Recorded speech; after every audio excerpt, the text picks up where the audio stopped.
Welcome to our channel. நம்ம இந்த வீடியோவில் எதை பற்றி பார்க்க போகிறோம்னா, கலைஞர் மகளிர் உதவித்தொகை சம்மந்தமாக முக்கியமான ஒரு அறிவிப்பு வெளியாகிருக்கு. அது என்னென்னு தற்போது இந்த வீடியோவில் பார்க்கலாம். அதுக்கு முன்னாடி நம்ம சேனலை சப்ஸ்கிரைப் பண்ணலைன்னா மறக்காமல் சப்ஸ்கிரைப் பண்ணிடுங்க. வாங்க வீடியோக்குள்ளே போகலாம். கலைஞர் மகளிர் உதவித்தொகை திட்டமானது கடந்த ஆண்டு செப்டம்பர் 15ஆம் தேதி அண்ணா பிறந்தநாள் அன்று முதலமைச்சர் மு.க.ஸ்டாலின் அவர்கள் தொடங்கி வைத்தார். தற்போது வர தகுதி வாய்ந்த குடும்ப பெண்களுக்கு மாதம் 1000 பார்த்திங்கன்னா அவரவர் வங்கி கணக்கில் செலுத்தப்பட்டு வருது. இந்த நிலையில் கலைஞர் மகளிர் உதவித்தொகை திட்டத்திற்காக 2024-25ஆம் ஆண்டு நிதியாண்டில் பார்த்திங்கன்னா 13,722 கோடி நிதி ஒதுக்கப்பட்டுள்ளது.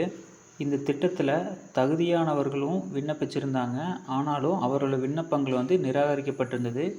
இது தொடர்பாக அவரவர் செல்ஃபோன் எண்ணுக்கு பார்த்திங்கன்னா குறுஞ்செய்தி அனுப்பப்பட்டிருக்கும். அது என்ன காரணத்தினால உங்களுடைய விண்ணப்பம் நிராகரிக்கப்பட்டது அப்படின்னு அனுப்பியிருக்காங்க. அந்த குறுஞ்செய்தி பெறப்பட்ட 30 நாளுக்குள்ளே இ-சேவை மையங்கள் மூலமாக பார்த்திங்கன்னா மேல்முறையீடு செய்யலான்னு சொல்லி ஏற்கனவே கால அவகாசம் கொடுத்துருந்தாங்க. இந்த நிலையில் கால அவகாசத்துக்குள்ளே விண்ணப்பிச்சிருந்த 1,48,000 விண்ணப்பங்கள் தற்போது ஏற்கப்பட்டுள்ளதாக அரசு சார்பில் தெரிவிச்சிருக்காங்க. இதுதான் தற்போது வெளியாகியுள்ள மகிழ்ச்சியான செய்தி. இந்த தகவல் உங்களுக்கு மிகவும் பயனுள்ளதாக இருந்ததுன்னா மறக்காமல் நம்ம சேனலை லைக் அண்ட் சப்ஸ்கிரைப் பண்ணிடுங்க மற்றும் உங்கள் ஃப்ரெண்ட்ஸுக்கு ஷேர் பண்ணிடுங்க. தேங்க்ஸ் ஃபார் வாட்சிங்.